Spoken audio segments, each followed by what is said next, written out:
I never thought juggling cameras, kids, and a calendar crammed with appointments would be my daily circus. But here I am, at 39, a freelance photographer with a life that's always a click away from chaos. My name's Sarah, and my world revolves around two things: my camera lens and my family. My husband, Mike, is the kind of guy who's married to his job. He works as a sales rep for a company with branches across 3 cities. I can't remember the last time we had a meal together without him rushing off or being glued to his laptop. And then, there are our kids, Lily and Max, both in school, and a whirlwind of activities and homework.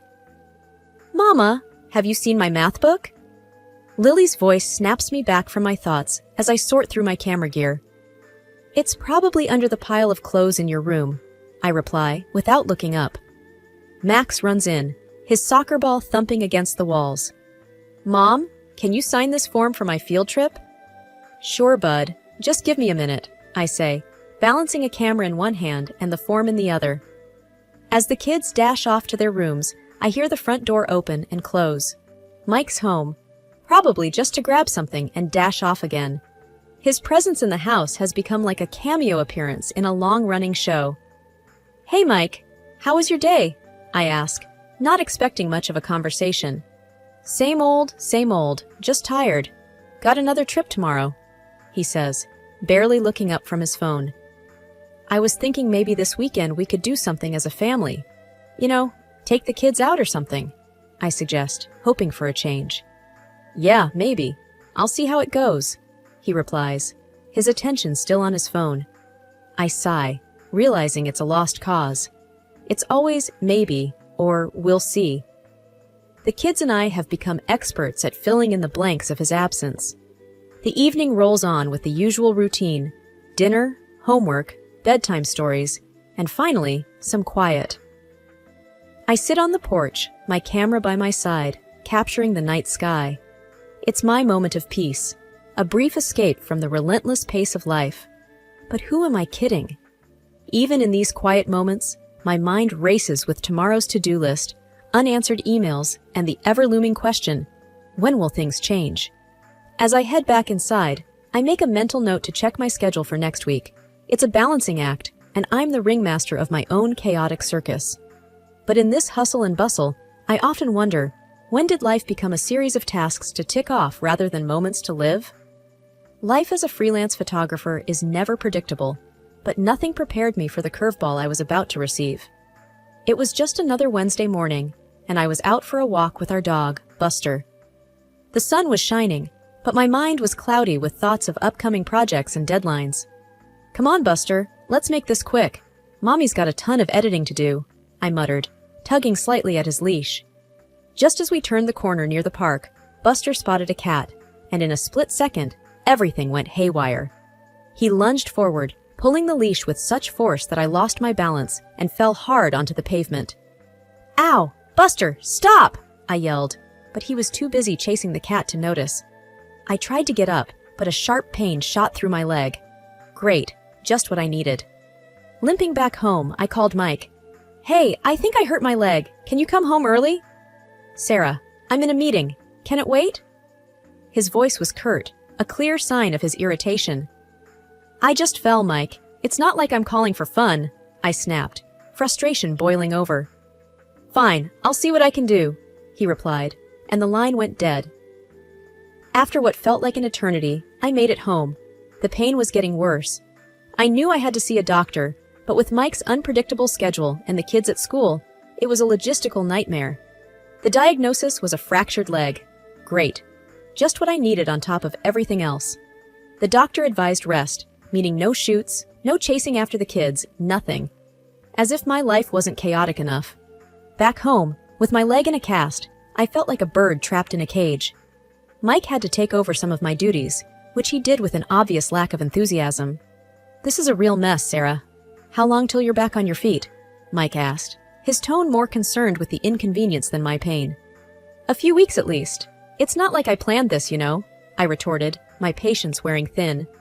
The kids were surprisingly helpful, though. Lily took over some of the house chores, and Max tried his best to be less of a tornado around the house. "Mom, can I get you anything?" Lily asked, her concern genuine. Just some peace would be nice, I replied with a tired smile. Days turned into weeks. I was stuck at home, my world reduced to the four walls of our living room. Mike was out most of the time, and the kids were busy with school. The loneliness was suffocating. In a desperate attempt to find something to occupy my time, I decided to explore photography forums online. Little did I know, this decision would turn my world upside down. Stuck at home with my leg in a cast, I found myself diving deeper into the world of online photography forums. It was a nice distraction, scrolling through endless galleries of beautiful images. It almost made me forget the throbbing pain in my leg. Almost. One evening, while mindlessly browsing, something caught my eye. A photo of a man proposing to a young woman. The scene was picturesque, but it wasn't the romantic setting that grabbed my attention. It was the man in the photo. He looked exactly like Mike, my husband. Same build, same hair, even the same suit that I had bought him last Christmas. No, this can't be, I murmured to myself, my heart pounding. It just looks like him, that's all. But the more I looked at it, the more I couldn't shake the feeling. It was more than just a resemblance. I had to know more. I messaged the photographer, a woman named Jenna. Hi Jenna, I came across your photo of the marriage proposal. Can you tell me more about it? Where was it taken? Jenna replied quickly. Sure, that was taken in Riverdale. Lovely couple. Why do you ask? I hesitated, not sure how to explain without sounding paranoid. I was just curious. The man in the photo looks a lot like someone I know. I waited anxiously for her response, hoping she'd offer more information. But instead, she went silent. No reply came. Days passed, and the image haunted me. I couldn't eat, couldn't sleep. Every time Mike came home, I studied his face, looking for any sign of guilt, any hint of betrayal. But he was his usual detached self, buried in his phone or laptop. One evening, I couldn't take it anymore. I confronted him. Mike, have you ever been to Riverdale on your business trips? I asked, trying to sound casual. Yeah, a few times. Why? He didn't even look up from his phone. No reason. Just asking, I said, my voice trembling. The uncertainty was eating me alive. I had to know. I messaged Jenna again, this time more directly. Jenna, I need to know. The man in your proposal photo, can you send me more shots of him? I think he might be my husband. This time, Jenna responded, I'm sorry, I can't do that. It's against my policy to share personal photos without my client's consent. I pleaded, explaining my situation and my growing suspicions. After what felt like an eternity, Jenna finally relented. Okay, I understand. I'll send you a few more shots, but please keep this between us. When the photos arrived, my heart sank. There he was, my Mike, down on one knee, holding a ring to a woman I had never seen before. The same loving gaze he once gave me was now directed at her. I sat there, staring at the screen, tears streaming down my face. My world, my marriage, everything I believed in, shattered in an instant. I never imagined myself in the role of a woman who'd hire a private detective. Yet, there I was, sitting across from Rick, a seasoned investigator with a face that didn't give anything away. I handed him photos of Mike and a list of cities he frequently visited. I need to know what he's doing on these trips, I said, my voice a strange mix of fear and resolve. Rick nodded, his eyes scanning the photos.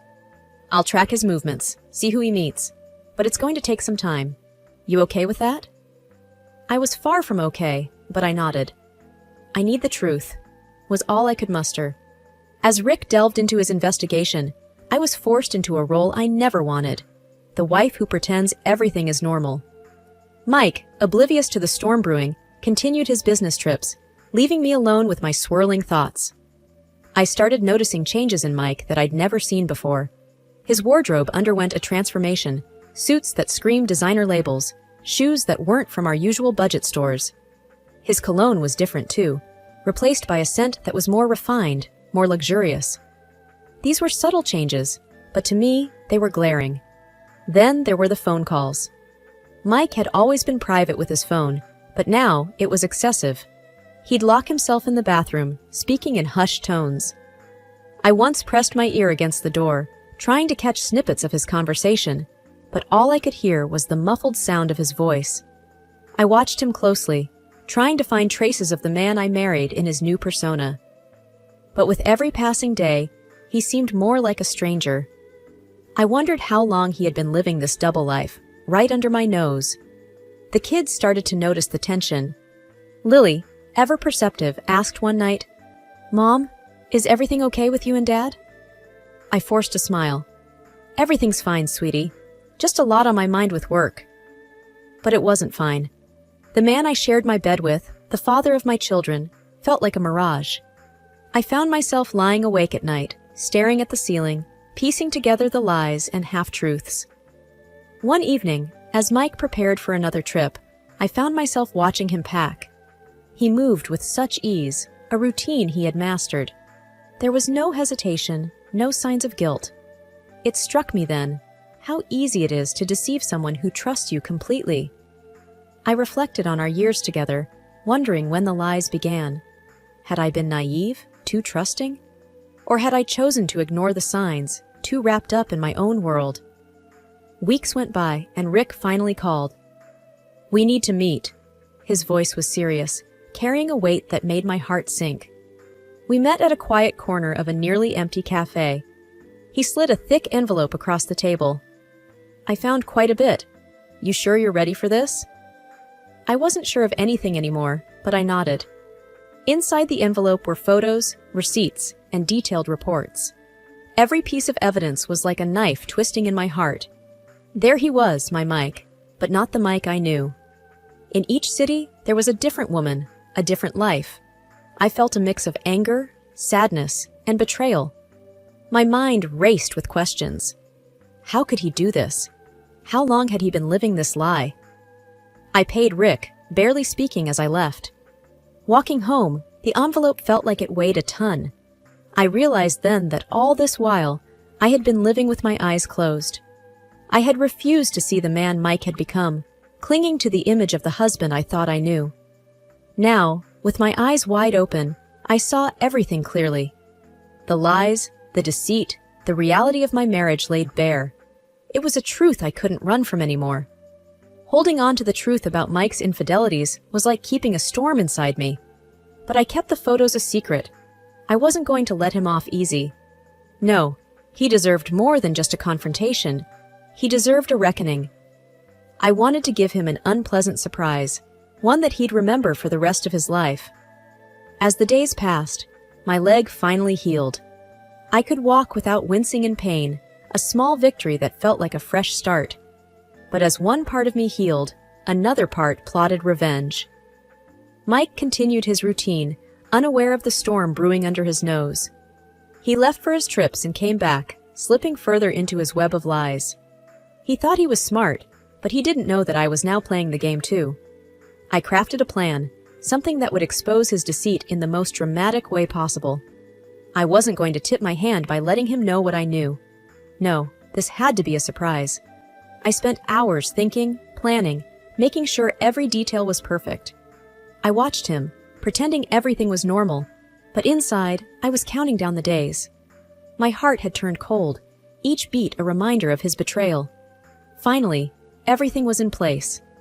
The trap was set, and all I had to do was wait for the right moment. Mike was oblivious, still wrapped up in his lies, thinking he had fooled me. He had no idea what was coming. As I lay in bed that night, the phrase, "Revenge is a dish best served cold," echoed in my mind. I realized that was exactly what I was doing, serving him his just desserts, cold and unyielding. This wasn't just about revenge. It was about justice, about taking back my life from someone who thought he could play me for a fool. The night I planned to confront Mike was etched in my mind like a date with destiny. I cooked his favorite meal, set the table with our best china, and even put on the dress he always said he liked. It was all a facade, a stage set for the final act. Mike walked in, looking tired but surprised at the effort I'd put in. "Wow, what's all this for?" he asked, a slight smile playing on his lips. "Just felt like doing something special," I replied, my voice steady despite the storm raging inside. We sat down, and for a while, I played the part of the doting wife. We talked about mundane things, but I was just biding my time, waiting for the right moment. The doorbell rang, and that was my cue. "Can you get that, honey?" I asked, my heart pounding in my chest. Mike got up, still unsuspecting, and walked to the door. I heard his footsteps, the door opening, and then a moment of silence before his voice, laced with shock. "What are you doing here?" I walked to the doorway, and there they were, the girl from the photos and her parents. The look on Mike's face was priceless, a mix of shock, fear, and confusion. "Sarah, what is this?" Mike turned to me, his voice a mix of accusation and panic. "This is me, giving you a taste of your own medicine," I said, my voice cold and sharp. The girl, tears in her eyes, confronted Mike. "You said you loved me, that we were going to be together." Her parents were furious, demanding answers, their voices raised in anger. Mike tried to speak, but words seemed to fail him. "You've been living a lie, Mike, and I have all the proof," I said, holding up the envelope Rick had given me. Mike's face went from red to pale. He looked at me, then at the girl and her parents, his mouth opening and closing like a fish out of water. "You're a liar and a cheat," I spat out, the words tasting bitter in my mouth. The room was filled with shouting, accusations flying. Mike tried to explain, to apologize, but it was too late. The truth was out, and there was no going back. As the girl and her parents left, the reality of what had just happened seemed to sink in for Mike. He looked at me, his eyes searching for something, maybe forgiveness or understanding. But all I felt was disgust. "You need to leave," I said, my voice void of emotion. He didn't argue, just packed a few things and left. The house was suddenly quiet, the echoes of the confrontation still hanging in the air. The days following the confrontation were a blur. The house, once filled with the noise of our family, now echoed with a haunting silence. I kept busy, trying to distract myself from the emptiness and the hurt. Lily and Max knew something was wrong. They could sense the change in the air, the absence of their father's presence. I sat them down one evening, knowing I had to explain things, even if it broke my heart. "Kids, your dad and we're going to be living apart for a while," I said, my voice trembling. "Why, Mom? Did we do something wrong?"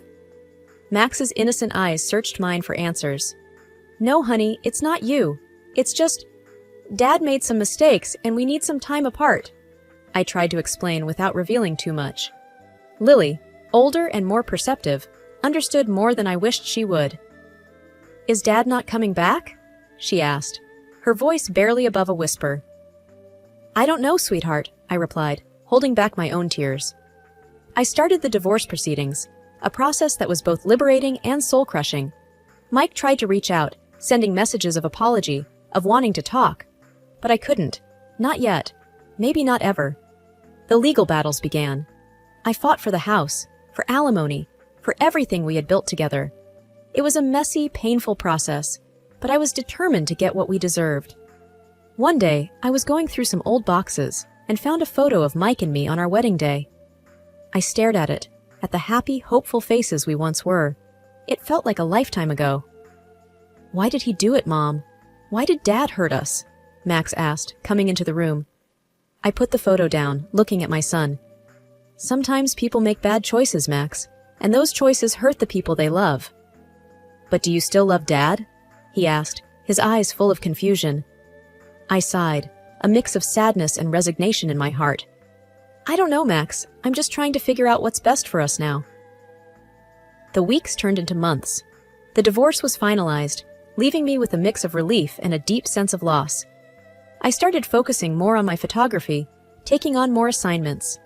It was a way to rebuild, to find myself again. One evening, Lily came to me. "Mom, are we going to be okay?" I hugged her, feeling her small body shake with sobs. "Yes, we are. We're going to be just fine."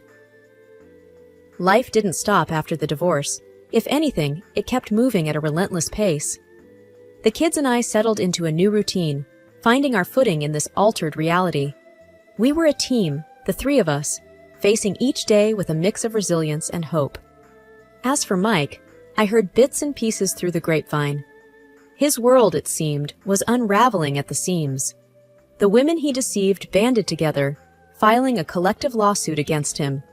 The scandal spilled over into his work, leading to a demotion. He was drowning in debts and legal troubles. But that part of my life was behind me. I had more pressing, more pleasant things to focus on. One sunny afternoon, while I was setting up for a family photo shoot in a park, Lily called me. Her voice was bright, filled with excitement. "Mom, guess what? I won first place in the art competition." "That's wonderful, Lily. I'm so proud of you," I replied, my heart swelling with pride. Max, too, was thriving. He had found a passion for soccer and was making new friends on the team. "Mom, you should come to my game this Saturday. I might score a goal," he said one evening, his eyes shining with enthusiasm. Life with the kids was busy, filled with school events, soccer matches, and art exhibitions. We were a tight unit, supporting each other through thick and thin.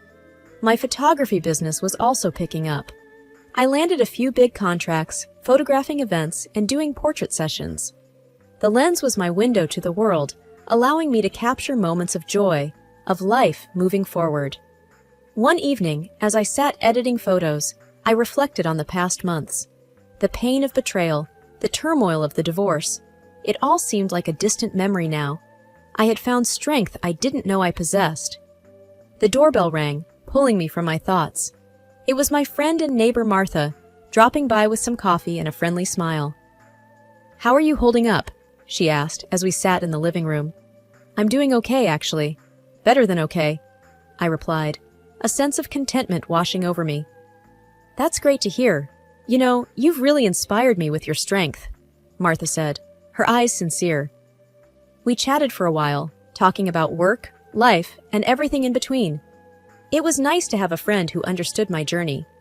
As Martha left, I looked around my home, filled with laughter, love, and the evidence of a life moving forward. The hardships had not defined us. Instead, they had forged us into something stronger. Life was good, not perfect, but good. And for now, that was more than enough.